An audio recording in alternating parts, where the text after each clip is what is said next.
Thank you, choir, for that wonderful singing. Ug mayong hapon sa tanan.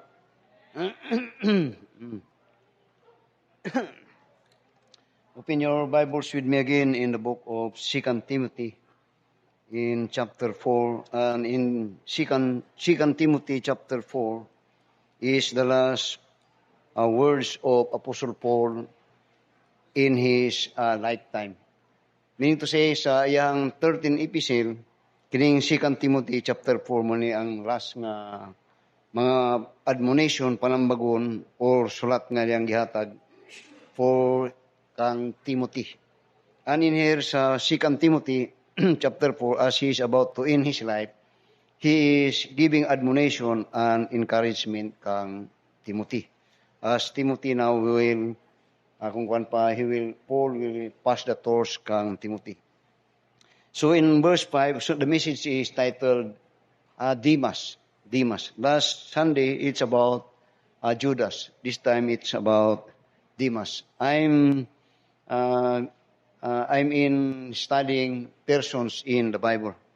And God willing, everyone in the Bible maybe would be studied. God willing.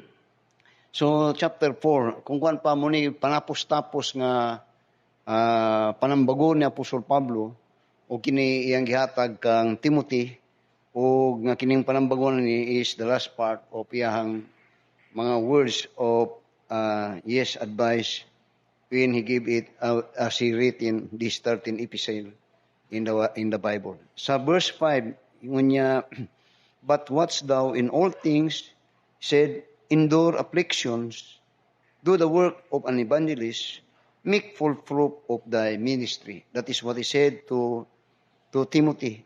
He said, first of all, he said, but watch thou in all things. As a pastor or a shepherd, that is the first, his duty is to be watchful. Then, for I am now ready to be offered, and the time of my departure is at hand. As it is a swan song and his giving mga panamilit para kang Timothy and to the churches whom he had written. Then he said, I have fought a good fight, I have finished my course, I have kept the faith. Paul was not only a good starter, but he is a very good finisher. That in his lifetime as a minister of the Lord, he is hot in his early days, younger Christian's life, but when he getting older, he is now getting hotter and hotter. Dili sama sa to ang init na to nagakabugnaw ug nakabugnaw ug nagakahilis. Apostle Paul is not. So he said, for I am now ready to be offered, and the time of my departure is at hand. Then he said, I have fought a good fight. I have finished my course. I have kept the faith. Then henceforth there is laid up for me a crown of righteousness, which the Lord, the righteous judge, shall give me at that day, and not to me only, but unto all them that love his appearing. This is a very good a goal in the life of Apostle Paul, that he knows that he will appear before the judgment seat of Christ, and he knows that he will face God. And then he is now thinking about the reward that awaits for him. That he said, henceforth there is laid up for me a crown of righteousness as a token for his faithfulness in the service of God, which the Lord, the righteous judge, shall give me at that day. And his appearing. So that Apostle Paul in his lifetime, he considered every Christian as running in the race, and everyone would receive the reward. But Apostle Paul is very sure that he could have that, and that is an encouragement for him, that he said, but for me, if I'm given a choice, I rather go to the presence of God. And his presence is not a failure, but then God would call him, thou faithful and good servants. So he is expecting for a reward. How about us? Are we expecting for a reward? when we face the Lord Jesus Christ or when we face God? Do you have that in our mind that you will have a reward to God? Mahinumdum ko kang I could remember again my first wife. How that in his dying minute, dunay butang he could manihinumdum ko nga negative nga iyon tang gustong isulti sa iyang mga igsoon. Kay mga kadaghan man sa mga igsoon, pero nga di lang ko. Kay muna di ko gusto, kay di ko I could offend something, I could offend God. In his dying years, she's still thinking about how it is to be a faith Christian. Then naman niya, do thy diligence to come short unto me. Then in verse 10, he made mention first the man that is our subject of study this afternoon. Ngayon, for Demas hath forsaken me, having loved this present world, and is departed to Thessalonica, Crescens to Galatia, Titus unto Demas. Now, take note of this. We had mentioned Demas. You will find that in verse 5 up to verse 9, he is encouraging si Timothy. He is encouraging si Timothy. But watch thou in all things, endure affliction, do the work of the evangelist, make full proof of thy ministry. I have fought a good fight. I have finished my course. I have kept the faith. He's speaking about those encouragement. Then suddenly, he had mentioned a man that is for Timothy to remember. That this man, Demas, was once with them as a worker in the Lord. And Demas was once with them, and he made mention about this as a warning that Demas is not a good example to be in the faith. Demas, for Demas had forsaken me. Now, this, I said, panapos-tapos ni nga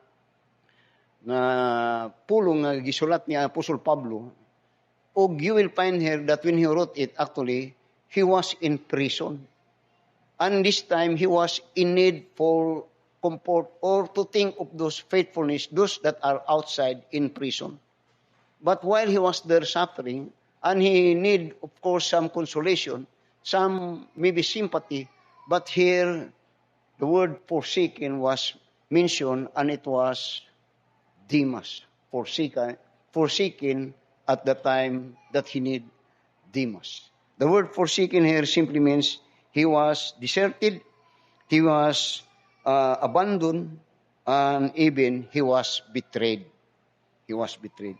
Now, notice Demas, by the way. In the Bible, Demas' name was mentioned 3 times. And in here, you will find that when he was mentioned prior to this last message that Apostle Paul had given to Timothy, you will find here the record of this person, Demas. Demas was with faithful Christians. He was together with faithful Christians that stand in the faith and stand for Apostle Paul. See, for instance, in Philemon chapter 23 to chapter 24. In the book of Philemon, just like in many epistles of Apostle Paul, that he will in it, he always made mention of names of those that had been with him. So that this is his gesture of acknowledging those that are of help to him in time of the ministry. Kaya ang ministry, dili magod na usa lang katao, kundi it is the ministry of the Lord in His church. Mga tao sa Ginoo.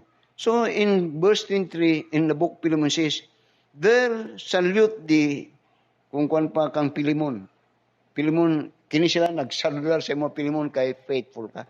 Then salute thee, Epaphras, my fellow prisoner in Christ Jesus niya, Marcos, Aristarchus, Demas, Lucas, my fellow laborers.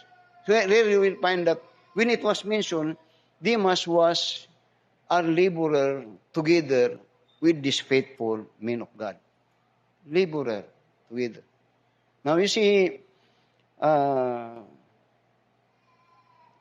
In my experience for 23 years as a pastor, there are those that in the beginning atong kinsa tong nagstorya kanadto nga ako nga kanadto sa ato ang kanatong kusog-kusog pa ko kanong bag-o pa ko kusog-kusog pa ta.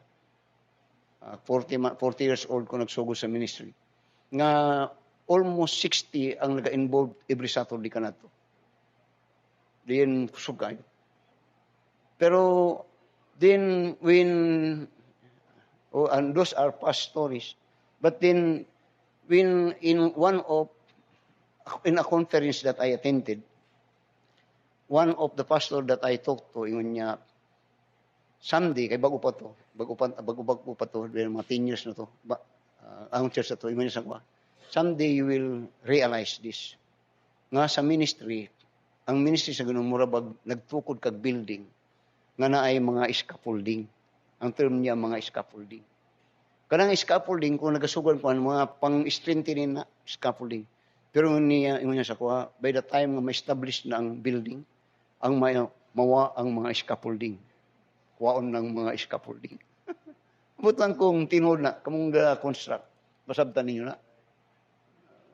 Ingon niya akong amigo. Ano to, baga sugod-sugod pa tangan niya. Ang pagsugod ng simbahan, mura po ka nang nagtukod kag building. Na doon na yung mga scaffolding. Katong mga scaffolding mo, ito yung nagapaligon sa building starting. Pero niya, once the building is established, niya, mga wabay itong mga scaffolding. Pero di po tanan. Na yung mga gamit, manapo yung mga parts sa scaffolding nga mabilin, nga magamit pa lang gihapon. Pero normally, mo good na. Then when I think about it, little I understand. I don't know how you interpret that. So Demas was part of the faithful worker together with Apostle Paul. Then notice in Colossians chapter 4 and in verse 14. Muna sa ministry, I have learned this principle. Colossians chapter 4, notice again in verse 14. Ingon niya now, after nga muin na po ang Colossians, or ang mention na po ang ngalan ni Demas here. Ingon niya, verse 14, Luke, the beloved physician, Luke is the writer of course, the Gospel of Luke. So, Luke, the beloved physician, and Demas greet you. Kung pasabot nini, nga si Demas had greatly and was greatly privileged to work together with those great men of God. And in here, si Luke, Luke was the writer of course, the Gospel of Luke, and some says even ang Book of Acts.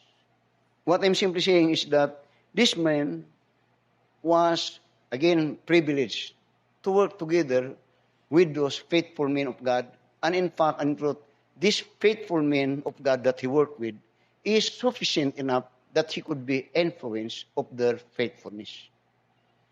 But suddenly, when Apostle Paul is now in hardship, and he was in prison, and in here, sa chapter 4 of the book of Timothy, he is encouraging si Timothy na niya, fight the good fight of faith, Timothy.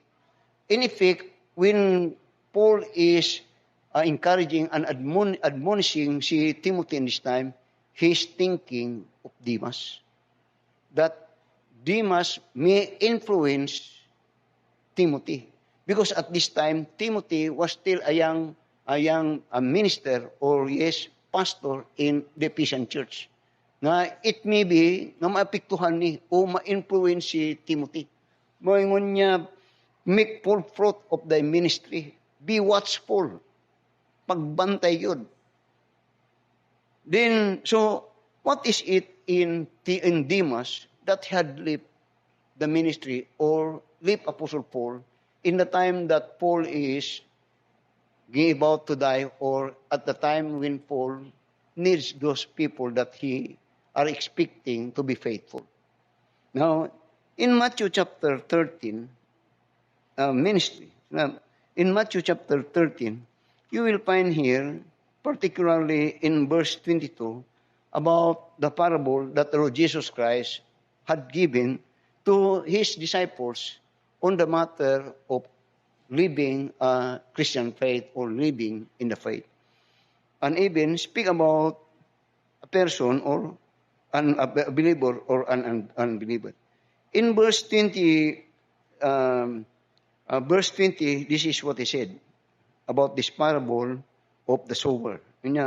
But he that receiveth the seed into stony places, the same is he that heareth the word, and anon with joy receiveth it. Then yet hath he not root in himself, but dureth for a while. For when tribulations or persecutions ariseth because of the word, by and by he is offended. In this parable, the Lord Jesus Christ is telling about those that are so-called mga possessor or so-called that are nagsulti, they have faith in the Lord.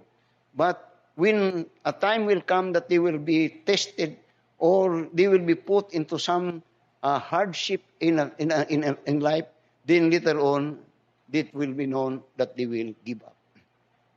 I have read, by the way, a commentary about this, that in the ministry, ang mga tao nga lisod nga patuohon or imong share ng gospel are those people that are in deep poverty.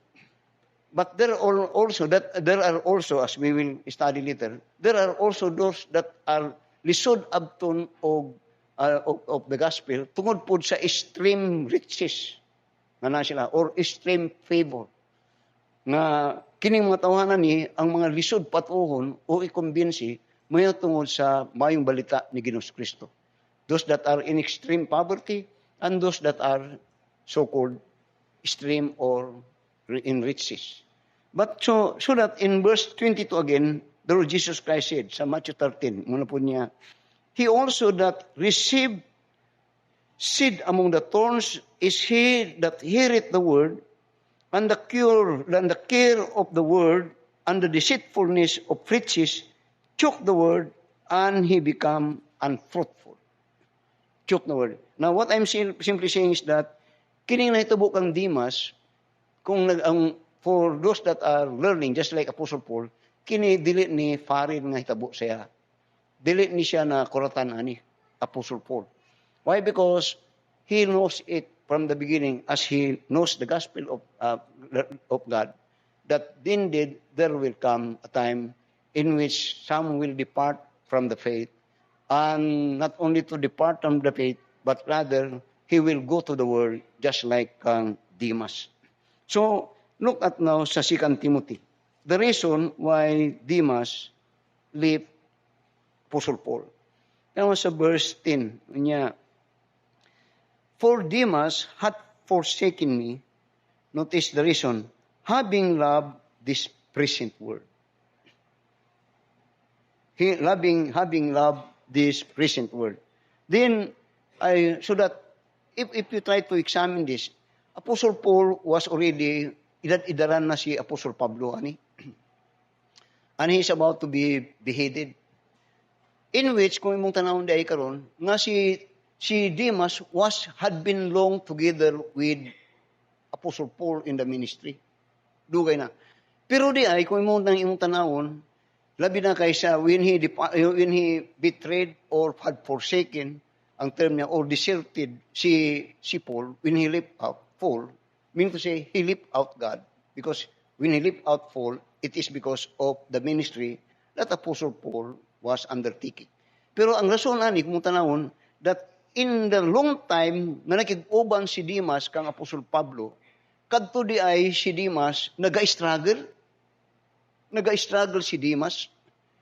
Kay kadtong iyang when he departed and betrayed Paul, and he said because he loved the word, dili to kay sudden. But rather, when he was ministering together with Paul, he's looking back to those people that are, kung kuan pa muni ang grievance ni dito sa Psalms chapter 73, nga muna ang grievance nga, kadtong dili mga iya sa Ginoo, mga privilege man lagi kayo. Kadtong dili siya ang Ginoo, mga murag wala man sila kasakit. Murag puro sa man kalipay. Ako nga nagakuyog-kuyog ng Apostol Paul, nag-struggle ko. But the struggling there is because he wants that he will be, and as he serve God, he expecting that there is much privilege and comfort. Nga kakupa ang nagakamipol ko, nganong nagasapol bang po sinuon mi? Nagasapol. Now, in the time of Apostle Paul, Christians are not easy. Just like Apostle Paul, dili sayon-sayon. Because as you examine the experiences of Apostle Paul, he was forsaken by the enemy. And in fact, he even mentioned that he was with false brethren. Sa sabot ni mo, Pastor, karon dili na ba yun karon po? When I study karon ang kinabuhi sa mga tao, kita karon mga Kristohanon, walay pagkaon, sufficiente. Guaranteed na.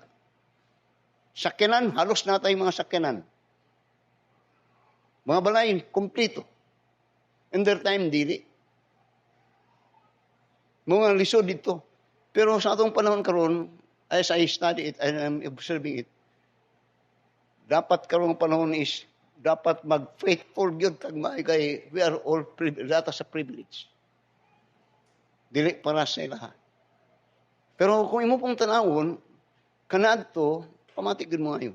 Kanadto in the early part of the ministry, these people are, kung imo tanawon, to be honest, they are not that so worldly.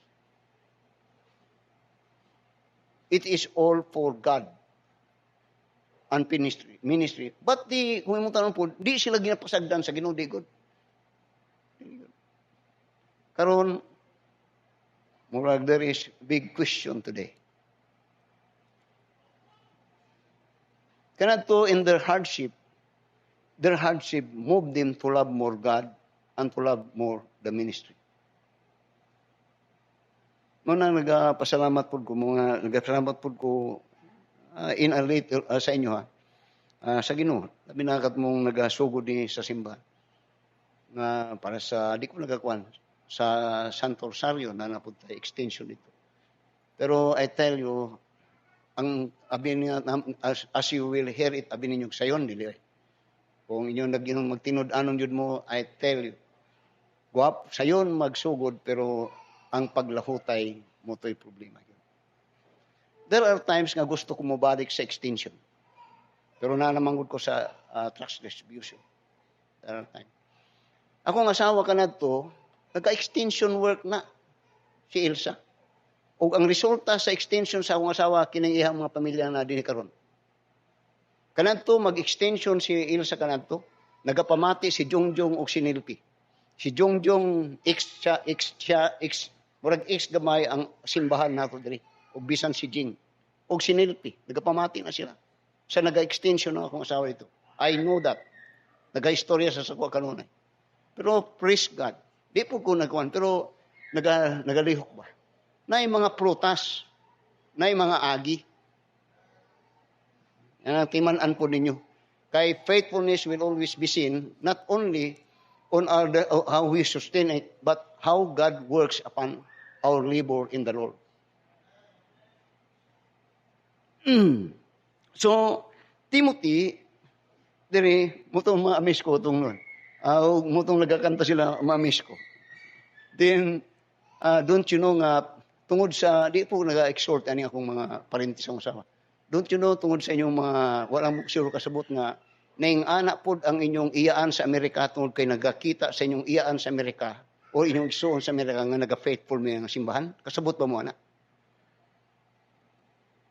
Ngano nga inyong igsoon sa Amerika, naghahatag siya diri, portion siyang tithes. Ngano, tungod kay nakita niya mo, nga naga-faithful mo ani nga simbahan. Usahay mo, sulti ko ana, para makasabot mo. Kay balo mo. Dili ko nagawan, pero usahay gwapo ng istultihan ta mo ana, para kasabot mo. Kay kung wala mo kabasa na ako gabasa ko. So, notice now in verse 10. Unya, for Demas hath forsaken me, having loved this present world. Now you see, we are in the Word. And we are living in the Word. Di na makuan. Ug nagyud sa tuwa ang kung kuan pa sa atong tawhanon nga tawhanon nga pagbati o tawhanon nga panghuna-una nga gusto ta mo excel. And that is very good. Nga magamit nato atong kahibalo ug nga kini atong kahibalo magamit nato nga magamit ang atong nga muaswag atong kinabuhi. Pero kuy daw sa di atong ginagamit ni as a Christian naghangungo bayat ta dinha sa Ginoo. Nga Lord tabangi ko. Sa diyang nagasulti kag tabangi ko sa Ginoo, wala na sa imong hunahuna tong imong abilidad. Wala na sa imong hunahuna nga kaya nimo na. Sa sugod naghangyo ka sa Ginoo kay sa imong hunahuna wa kay mahimo. Tell me. But here, Demas, when he was in the ministry, he was looking back. O ang nakahitabo karon is that when he is looking back, he is comparing himself to the world. That in effect, gusto niyang dito ang race sa iyang. So, at the time, ang di maayo is that, sa diyang mo full grown kadtong iyang desire for the world, ang sakit is that, madungag ko nyo, ang sakit is that, when Paul needed him most. And that was when Paul needed him most, and that was the time that he forsaken Paul, it was so hurting for Paul. Kay he was with Apostle Paul.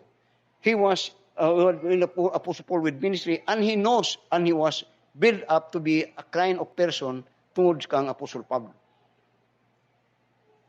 Masunod ko ninyo. Now, Demas compared with kang Judas, nga itong lesson last one, the truth is, Demas, if you try to examine it, is just like Judas. That there was no record that he has ever returned back to the ministry.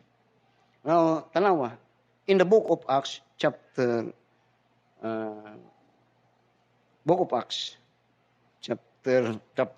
to. Atong tanawon i-compare nato kini si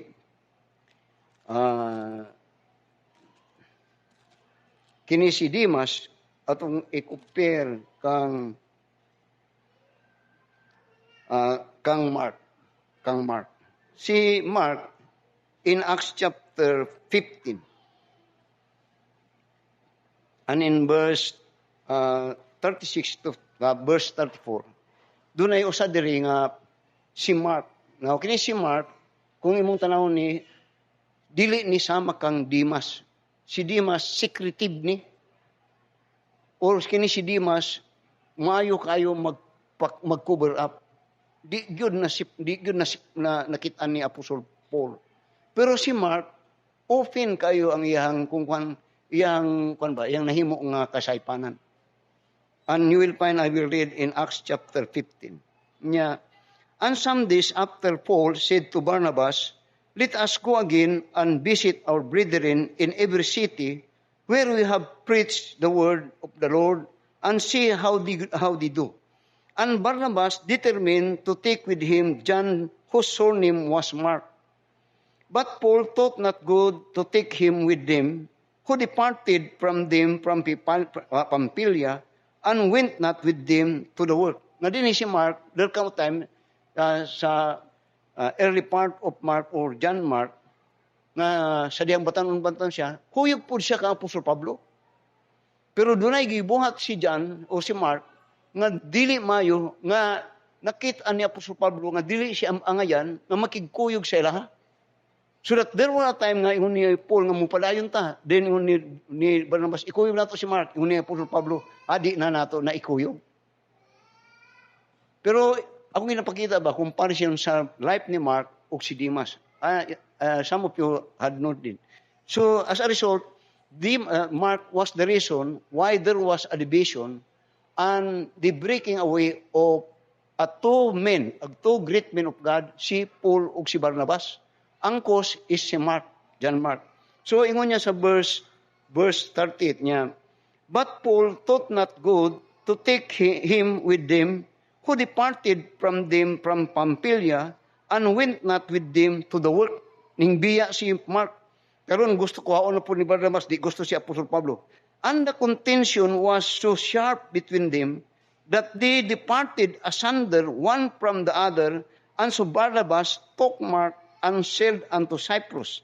And Paul chose Silas and departed, being commended by the brethren unto the grace of God. And he went through Syria and Cilicia, confirming the churches. Nga si Mark, kung mong tanawon, nag-cause of division. O si Apostol Paul, suko kayo siya. Then you will find that at that time, katong aksyon ni Apostol Paul, nga iyang kasuko, nga di niya gusto ko si Mark, kato base siyang nakita pod kang Mark. Nga ning biya siya, dito doon, balik na pod.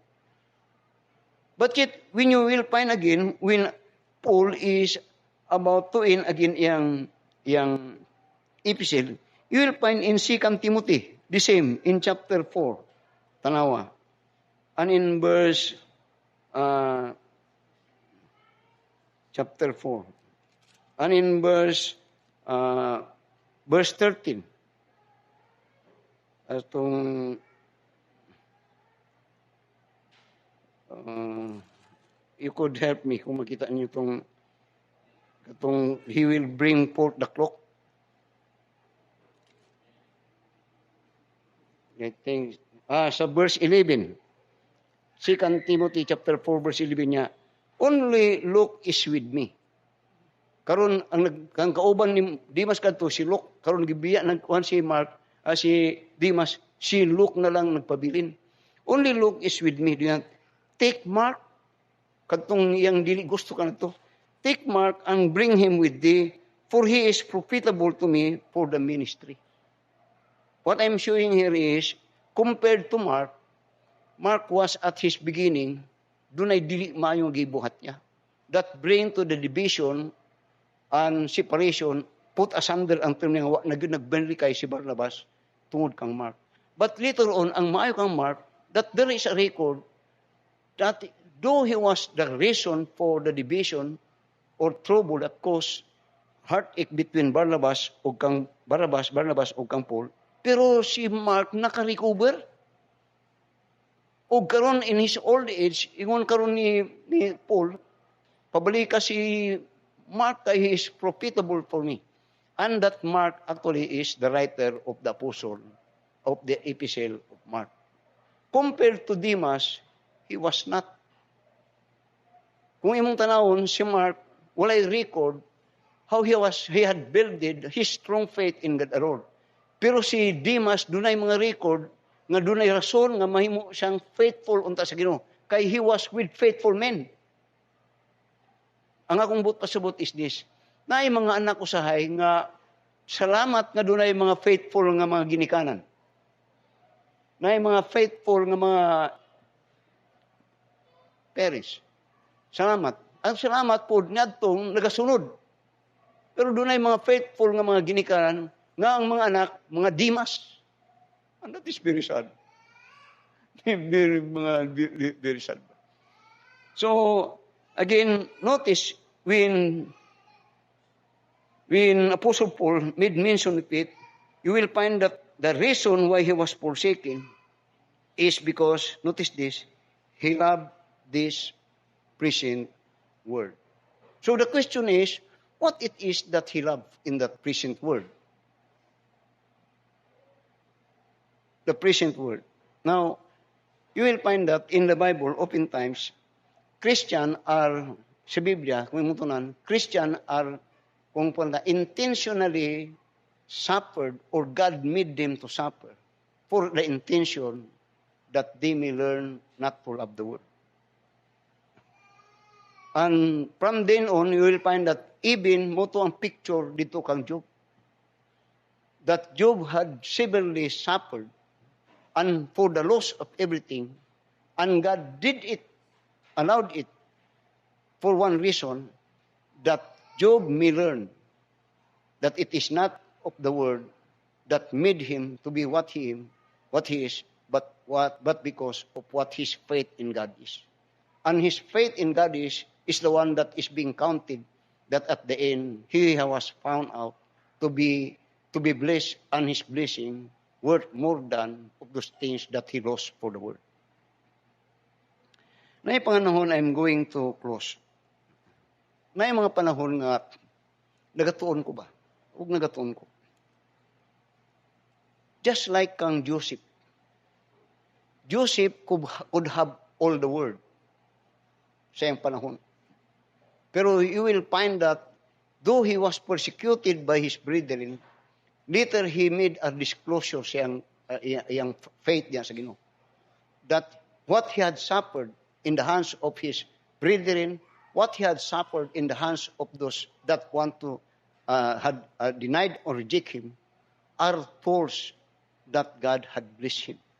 Ngayon niya, in Genesis chapter 50 and verse 20 niya, you mean it good, you mean it evil for me, as you had suffered me, as you had neglected me, or as you had deserted me. You meant it evil for me. But he stands and says, but God meant it for good. God meant it for good. Just like, not only that, but you will find that even kang Moses, ako ni Galtunan, these people, Moses, had all the privilege to rule the world. He ruled the world. Tawag sa Hebrews chapter 11, nga ang inclination ani mga tao nga ginapalanginan sa Ginoo is dili sa kalibutan. Ang inclination ani nila dito sa Ginoo. Og nga when they had muna akong ginagunitan ng mga principle that as we desire and as desire God's blessing even in this time is because ang point of God's pouring out blessing is not for the world or for your love to the world, but for your love for God. Tanaw sa Hebrews chapter 11. Tanaw sa verse 23 to verse 27. Mga lisod nga mga maybe doctrine or teaching, pero kini ang principle sa Ginoo.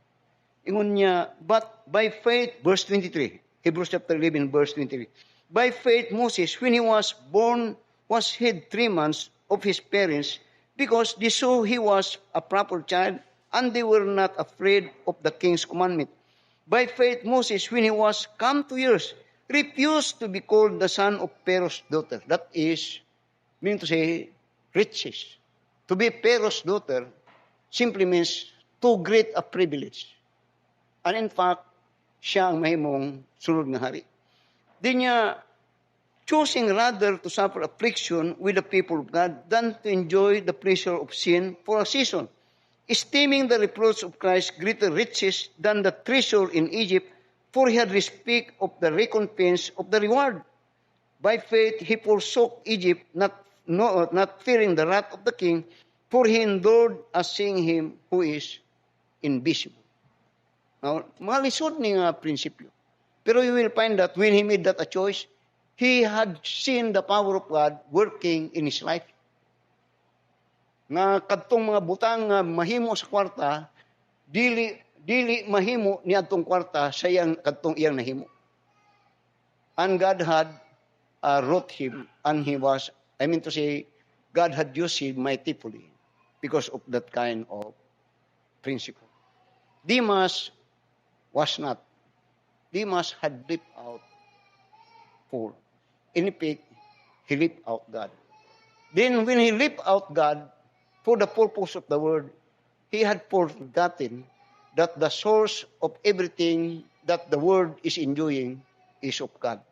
In effect, when he forsaken Paul, he forsaken God and the ministry of God. In effect, he forsaken the fountain not only of life, but the fountain of blessing. Muna nga, to love the world in the Bible says, is death. To love God and to love life is to love God. Let us all stand up and let us pray. Oh, dear Heavenly Father, Lord, salamat sa mensahe nga imong gihatag kanamo. A kind of a person that we need to study and learn. Kay usahay ang mong pagtanaw nga usahay nasipyat kami Ginoo nga among kalipay usahay among tan-aw nga naa sa kalibutan. Wa na mo makit-an nga ang kalipay naa diha kanimo, which is the source and the fountain of life and the source of everything. And you are the giver of life. Usa Ginoo, there are things that Demas may had not able to comprehend and learn. That Apostle Paul in his lifetime is always for God and for the Word of God. That Paul in effect is not so much investing for things that are perishing, but for things that are eternal. For the invisible are things that are eternal, and things that are eternal are of God. But things that are visible, things that we could hold on, are temporary, and these things are not lasting. So the investment of Demas is not that good. To the effect that when he forsaken Paul, in effect, he is forsaking the ministry. And when he is forsaking the ministry, then he may not know it, that he forsaken God. Ug usahay hindi namon ni makita, nga karon ang iyamon ning tan-awon Ginoo. That as we say that we are a child of God, then we say that we have committed our life for God, then so be it. So we have to live by faith as we are saved by faith. Ginoo, tabangi kami nga magmatinud-an. Tabangi kami nga nagakinabuhi nga dunay kaalam dinha sa imong pulong. Nga it is not all for this flesh and for these things of the world.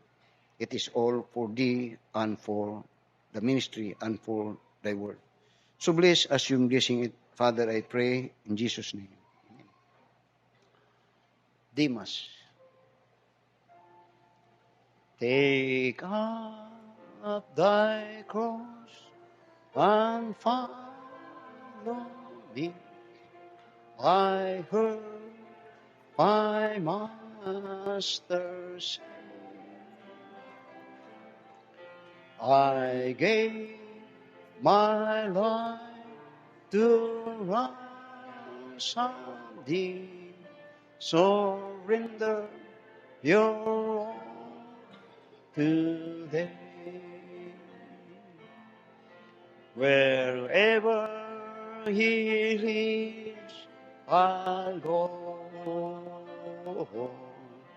Wherever he leads, I'll go. I'll follow my Christ who loves me so. Wherever he leads, I'll go. He drew me closer to his side. I saw his will to know. And in that will I know abide. Wherever he leads, I'll go. Wherever he leads, I'll go. Wherever he leads, I'll go.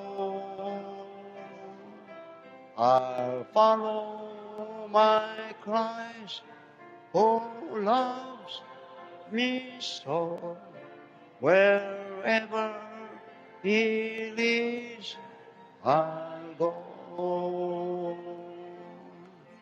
It may be true the shadows deep, or all the stormy sea. I take my cross and follow him wherever he leadeth me. Wherever he leads, I'll go. Wherever He leads, I'll go. I'll follow my Christ who loves me so. Wherever He leads, I'll go. My heart, my life, my all, I bring to Christ who loves me so. He is my Master, Lord and King. Wherever He leads, I'll go. Wherever He leads, I'll go. Wherever He leads, I'll go. I'll follow my Christ who loves me so. Wherever He leads.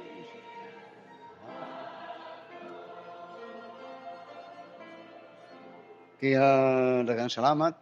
While we are singing, I'm thinking about Ma'am Joy. Ma'am Joy Dayupay. Moro nga nani sinubad ni karon. Ug man nga naa diri karon si kining banan ni Nuba. Kana tungod kang Ma'am Joy. O bisag kadtong nga sabing kuman, I understand that. Okay, let's bow down our heads for prayer.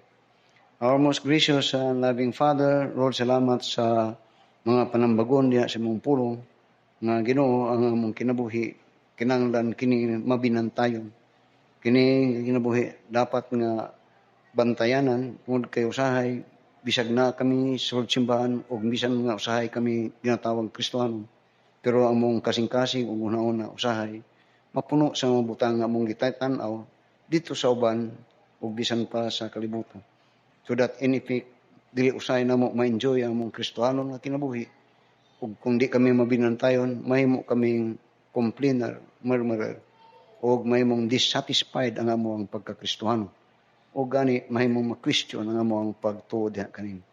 Busa tabang kami nga mulig-on o Dios.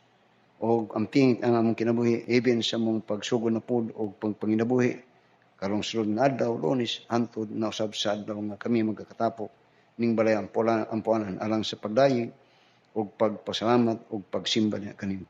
Salamat o Dios sa tibok nga adlaw nga panimbahon ug kani ang among gibalik ang tanang himaya ug kadungganan tina lamang sa ngaran ni Hesus nga among Dios ug manluluwas. Amen. Daghang salamat.